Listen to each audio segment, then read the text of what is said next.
What's up, everyone? These days are really crazy, right?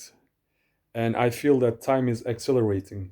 It's really interesting. I just remembered that when I was giving lectures about the Mayan calendar back in 2000, like 2008, 2009, 10, 11, even, one of the major theory was that time has been accelerating, evolution has been accelerating, and it's going to be accelerating even more in the last 260 days. Okay, it's quite late here. I will respect my neighbors. Just close the door. So, normally this is supposed to be live, but YouTube has a 1000 subscribers limit. So, that's why I will upload this and send an email about it. And so you can listen to me about it. The Mayan astrology, the Mayan calendar, they were talking about this Kalaman, Swedish scientist that I was friends with. I was teaching his theories. The last 260 days, the last Zolkin round, would be 20 times faster than the previous time cycles, like all this evolution, like industrial revolution, before that nationalism and all that. So we are like climbing up the pyramid levels, and the top of the pyramid, everything would be much faster, and everything would happen in 260 days. So today I felt like this because the last 2 3 days there have been so many transformations, so many things have changed, so much awake. Of course, the whole world is sustained. Nothing is going on. A lot of crisis is happening. A lot of emotional, mental things are happening in our psyche, in our brain, in our body. So in our lives, some of them are good, some of them are not so good. So it's a very kind of chaotic period, right? So so it's time to be really as aware as possible about what's going on and stay calm. Like this is really very important. Like please take care of yourselves. Please take care of your life. Take care of your money. Take care of your food. Take care of your friends, your children, your lover, your everybody around you, whoever you care for, our parents, grandparents. But first of all, ourselves and our heart. This is very important. Like there's a storm going on, and the challenge and the task, so to say, is to stay in the center of the storm. Well, all these things are like the eye of the storm. You know what I mean? So, and for that, we have to stay together, stay connected. This is super important. Um, I will talk about Osho a little bit. I know he's super judged after this West Country Netflix documentary. I watched the documentary, by the way, and my feeling was that, okay, there are a lot of shit here. Also, there's a lot of beautiful things as well. Like, I think it was a balanced documentary. So he says that when we are connected, when we love each other, when we are together, they cannot break us.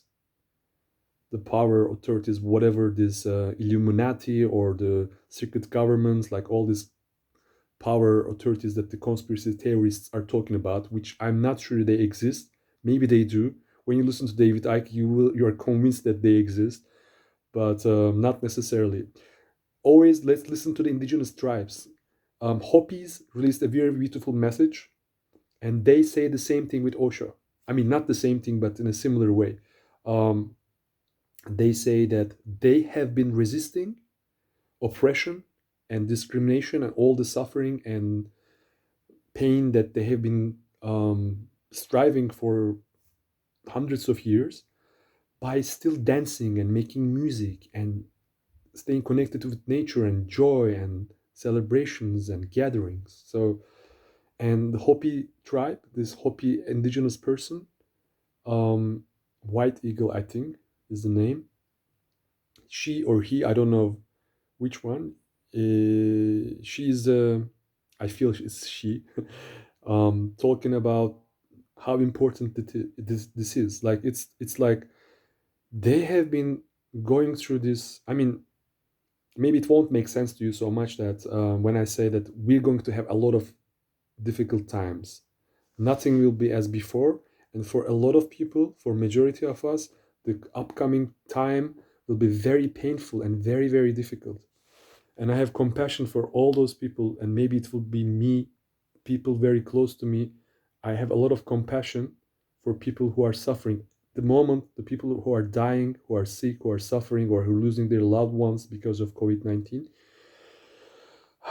But this is just the beginning. Like, it's almost like this week, maybe there will be a split point, and maybe this week or the next couple of weeks, I think after Easter, we will see that if the quarantine is going on or not, and the economic recession will happen or not. But the point is, dear friends, whatever happens, surrender to the divine plan.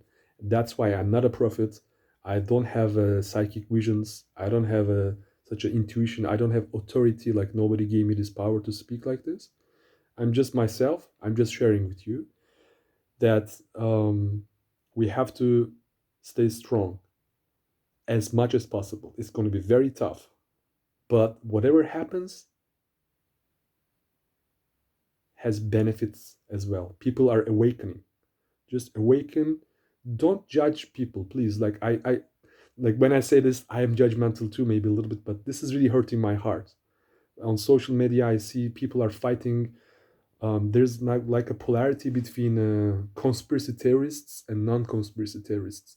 Please let us remember one very important thing: thesis, antithesis, and synthesis. Like, this polarity of thinking. Like, life is paradox. Like, that's true and that's also true. There's truth in both sides, and the wise ones, like, if we want to have more wisdom, we can actually see both and have our own synthesis about what's happening. So yes, David Icke is right, and yes, he's also not right, because um, there's deeper realities even than whatever is happening on the political scene. Our planet is very old, right?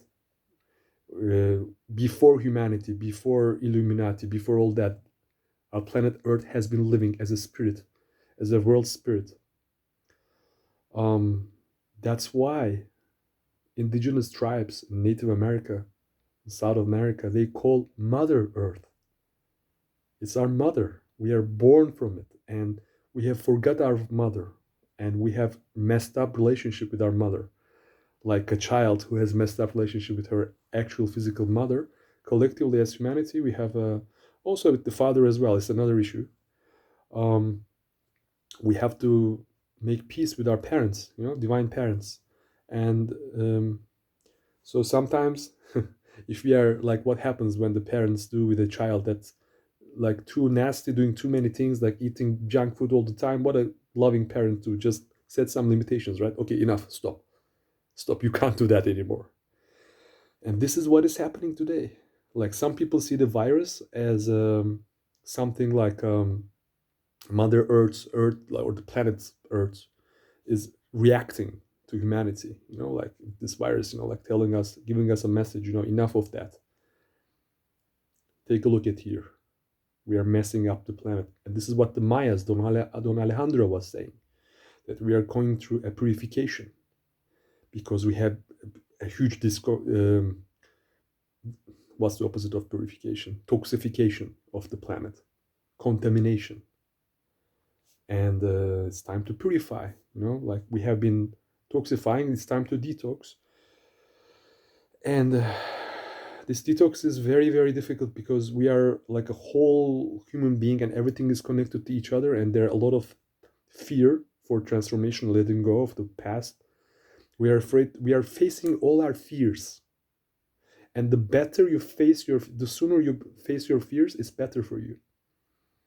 So whatever is, make a journal. Whatever is making you scared, write it down. Write your thoughts about it. Are you afraid of dying? Yes, we all have fear of death, which we ignore all the time, suppress all the time, because we want to ignore the death completely. We are living like we're never gonna die, which is a, like, forget about Illuminati and David Icke and the lizard brains, and we are gonna die, and we forget about it. All the mystics, like, from Christian tradition, they say memento mori. In Latin, it means remember death. When they greet each other, these mystics, they say memento mori instead of salamun alaikum or merhaba or hello or hi. They just say memento mori, like remember that, don't forget. It's always there, waiting just outside of the door. And this virus is reminding us that. One of the things on the social media that have been realized is that, oh, so many people are dying already every day. 10 times more people are dying every day because of hunger, still every day, or I don't know how many times. So, but we just don't look there. We live in a culture which is ignoring death as if death doesn't exist at all. It's a huge illusion, isn't it so? Like we all gonna die, and we are living like we're never gonna die. Okay, it's beautiful to live like it's. I'm not suggesting to get obsessed about death and like, oh, am I gonna die? What's going to happen? Just become aware, meditate on it if you can. Tibetans have a way of preparing for that. The Tibetan Buddhists, there's a huge tradition and teaching about it. And I released some videos about it last year when I lost my grandmother. And there are things we can do for our loved ones spiritually, as a prayer, as a practice, as a technical thing, like as a methodology. In the same way meditation can be developed as a yoga practice. Like we are doing so much yoga for our body, for our health, for life, but we forget about death. And that's actually the father esoterically, like mystically. If you talk about death, it's the Shiva, it's the spirit, and the life is the mother, it's the matter, like mother, matter. It's kind of, there's a connotation there, there's a connection there. If you're into art, go into Alex Gray. Alex Gray has an amazing painting called, what's it called? Gaia. He did it in 1984. By the way, you can see the kind of prophetic vision of the 9/11 events there somehow. There are twin towers and two planes flying there. But it's a very beautiful painting about two aspects. On the dark aspect, the world spirit is suffering because of all the greed, all the lies, all the deceit, all the toxicity, all the contamination.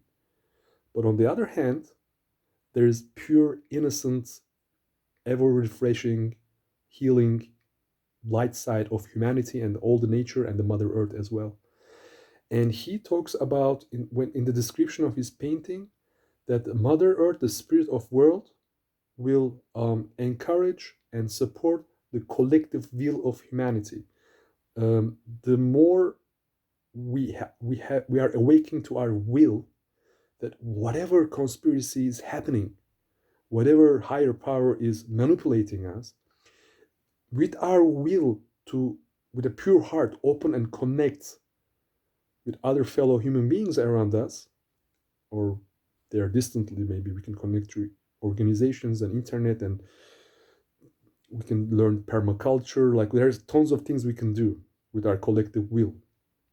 And if we keep that, there's an eye in a hand, in the painting you can see it, it's going to appreciate this effort. So this is all we can do. Like we are not victim, we are not powerless, we can do a lot. And I'll tell you an example from what happened in 2013 in Turkey, and then I'm gonna let you go. It's been a beautiful sharing. In the 2013 Gezi Park events, there was a huge movement against this, what's planned about this park. It's a beautiful park in the middle of the city. It's the almost perhaps the only park that we can really go around that region and take a fresh breath, and there are trees, and it's a huge city with a lot of concrete. It's a concrete jungle, like Bob Marley says. I mean, it's a beautiful city. It cannot be completely concrete jungle. There's beautiful Bosphorus and forests around, but they have been killing it a lot. So when the government decided to get rid of these trees and this park, and the construction machines came and they were killing the trees and moving them away, whatever, there was a huge movement, and it turned out into a huge political movement. It's, I'm sure you heard about it, Gezi Park events. Long story short, what happened in the end? The park stayed. Okay. Some people will think, oh, there's going to be a revolution, a civil war, whatever. None of them happened. What happened in the end? The park stayed. So just let's focus on what we are supposed to protect at this moment collectively against this oppressing thing that I mean, yeah, I have to admit I agree with conspiracy theories. Something is going on. But the way to solve is this is not to stay pessimistic and go into victim mood and just, oh my God, Illuminati is doing this, and just hope is exactly give a warning about it. They say there's a portal or a hole. You can fall into the hole or we can pass through the portal. So to be able to pass through the portal, this is emotionally and mentally how we should react. I mean, I don't like the word should, but this is the way, kind of like stay in your joy, stay in your music, stay in your love. And one of the best things we can do is party at home alone. Like I am living alone for the last 10 days, and I like to party. I like to mm, make myself happy, like whatever is good for me, like my lifestyle and everything, whatever I can do in my limits with the money I have, with the resources that I have. So this is the golden rule, friends. Take care of yourself. We need you. We need you who's listening right now. So please write under the comments whatever you're feeling, your emotions, your challenges. I will try to do my best. I will help you as much as I can. It will help me also which kind of direction I should take, what I should share next. And if you find this useful or inspiring, please share it and subscribe to my YouTube channel, please. Because if I can reach 1,000 people, I can do it whenever I want. I can make a live with you and you can ask your questions live and it will be more interactive. Until next time, take care of yourself.